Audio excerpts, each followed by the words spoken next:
like 7 minutes or so until I have to flip the chicken. Just hanging out here. I wanted to take the time to talk about the Copenhagen Marathon. After what feels like literally an eternity, I finally got a ticket to the Copenhagen Marathon.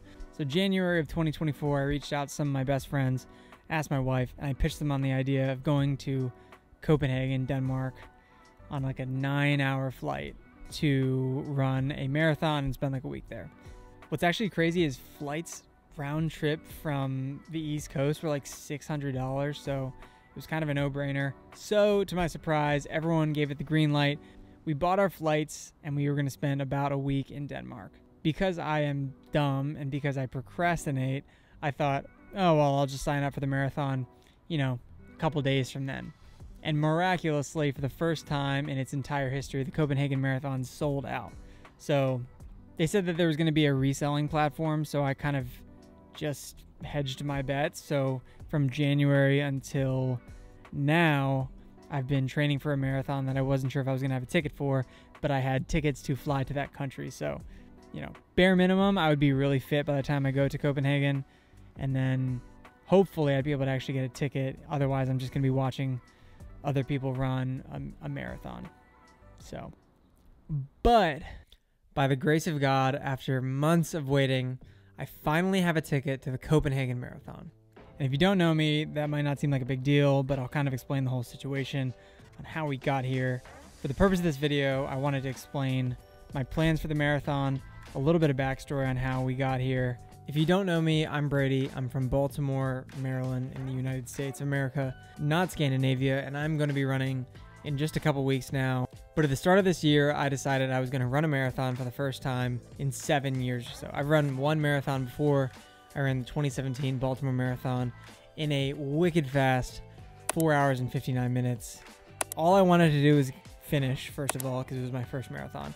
And I wanted to get underneath 5 hours. So there's a hilarious picture that I will add of me literally using all of the energy left in my body to sprint the last 100 meters of this race past some unsuspecting older guys. Not my age.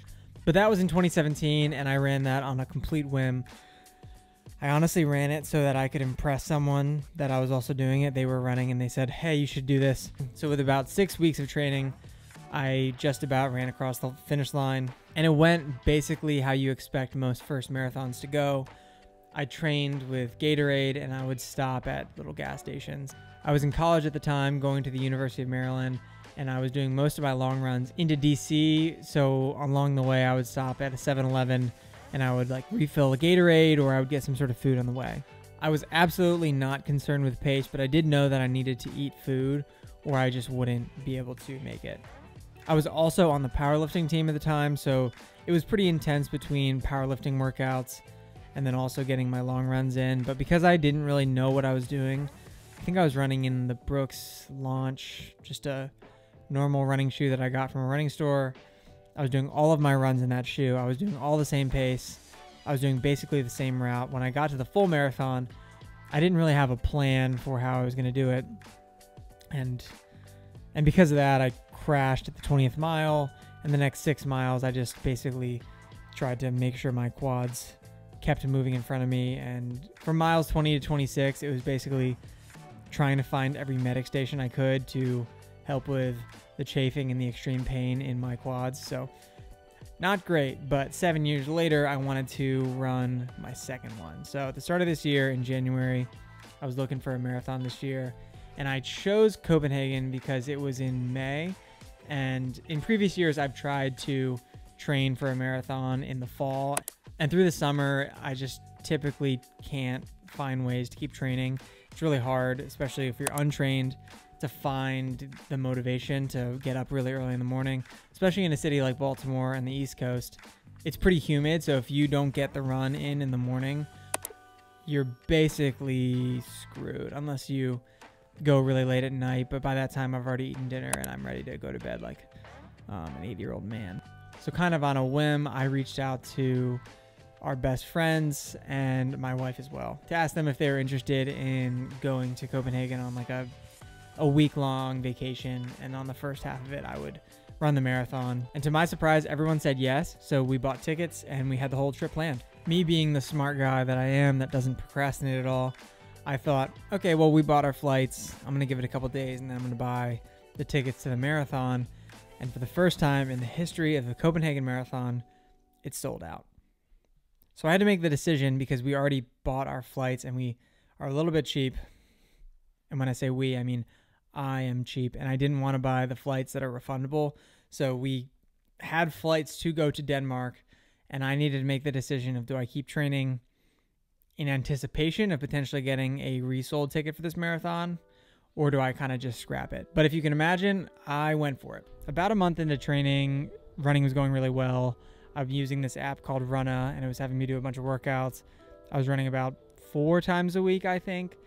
And I was doing the strength training that the program builds out for you. And I was doing some Russian twists, which I felt a tweak in my back. And for the next week, 2 weeks, 3 weeks even, I was having like a super difficult time even walking. I had a ton of back pain. I can still kind of feel it now. But because of that, it set my training back a ton. So instead of doing a 16-week program, I ended up having to do like 3 weeks and then 3 weeks off and then 10 weeks of training. But even then, I backed down the volume from 4 days a week to 3 days a week. So all in all, I feel pretty undertrained. Not that you can't get full training and to full levels of fitness based off of 3 days of running, but something that's been happening to me on my long runs, anything over 18 miles. Oh, I have to flip the chicken. All right, so anything that I was running over 18 miles, the 21-mile mark, was giving me a lot of problems. Still is. I was drinking enough water. I was running with a vest. I was using Huma gels. But I would get to that point and my quads would just start to seize up. As the training cycle went on and I started to get into my long runs in the last month and a half, I started to really realize I don't know if I'm ready for this marathon. So I'm pretty nervous. So when my long run started to get 18 miles and beyond, my legs and my quads specifically would just start to seize. Kind of like if you've ever used a TENS unit where like you have the little pads and it simulates the muscles, it would just like lock onto my quad as if someone was like squeezing it as hard as they can. And this isn't a unique experience to me. This is pretty common, I think, for specifically long distance marathon running. I've been training with Huma gels and drinking water through a vest. So I've really been managing my nutrition during the runs. But I think I've been running into a couple problems. Number one being, I don't think I'm prioritizing my electrolytes enough. And there's some like data online saying that that's not super important, or like taking electrolytes is just a scam, or they're just like tasty placebo.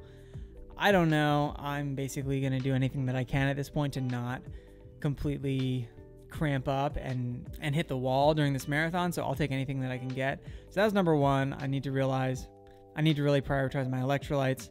Number two, I wasn't eating the right carbs or enough carbs in the days leading up to my long runs, and especially in the morning before. So by the time I was taking my Huma gels, Huma gels. Anyways, by the time I was taking the gels, it was kind of like I was already in a deficit. So those are two big things. So like 2.5 or 3 is, I just think the decreased training load is really affecting me. So this isn't like the only marathon that I plan on doing this year. So for this one, I'm just concerned with getting over the line, especially finishing and feeling good and feeling healthy and being able to dodge the wall and get ahead of my nutrition. And then the last one, I guess, is like number 4, or from what I found when I was looking online, the biggest recommendation was electrolytes and strength training. And I think that I'm good on the strength training portion. I honestly think that my quads were so important for me in powerlifting that they just like suck the life out of my body when I'm running. I don't know if that's actually a thing, but it's what it feels like. So all of those factors coming together, I've been kind of freaking out about this marathon because I'm going across the world. I'm going on a plane one day before my actual marathon. I'm flying across the world to run it, so I don't want it to stink.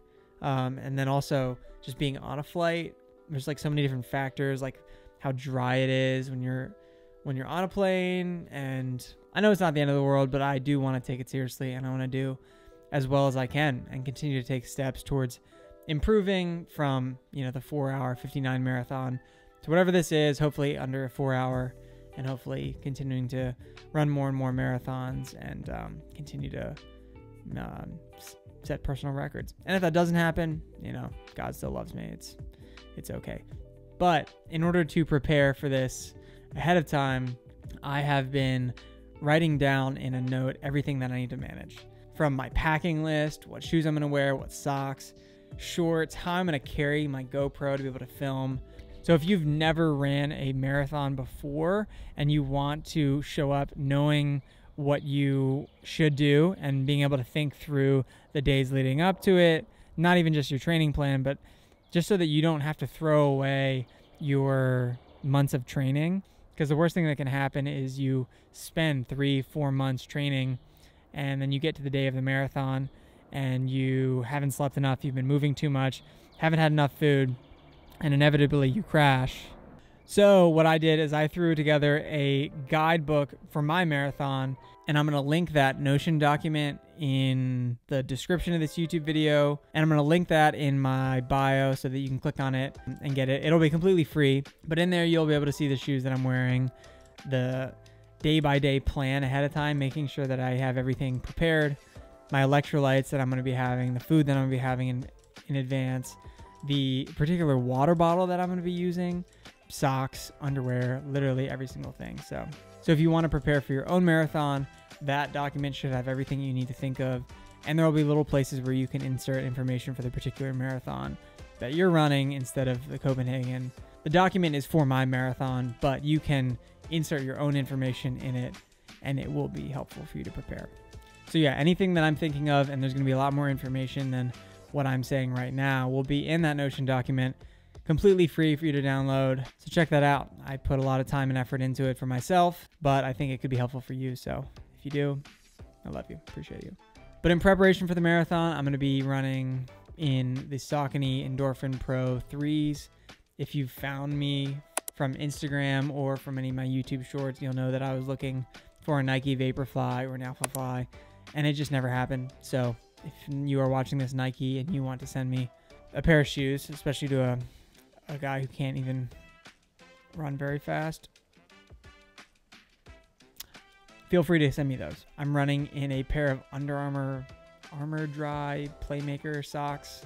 I just wanted something that I would have enough cushion for my arches and my heels, just to make sure that if my Achilles, which has kind of been bothering me in Endorphin Pros, and those particular socks will just protect my Achilles and my heel and my arches running in the Sauconys. I got my compression shorts. I'm wearing a Lululemon top and bottom. I'm wearing Lululemon shorts, the Pace Breakers, and I can stick my GoPro in the back pocket as well as keep my gels in my pockets as well. I'll have a light Amphipod running belt that I'll be putting more of my gels and shoes in, and I'll be wearing that during the race. And I'm also running with a Hydra Pack water bottle that you condense, and I'll throw some electrolytes in that while I'm running.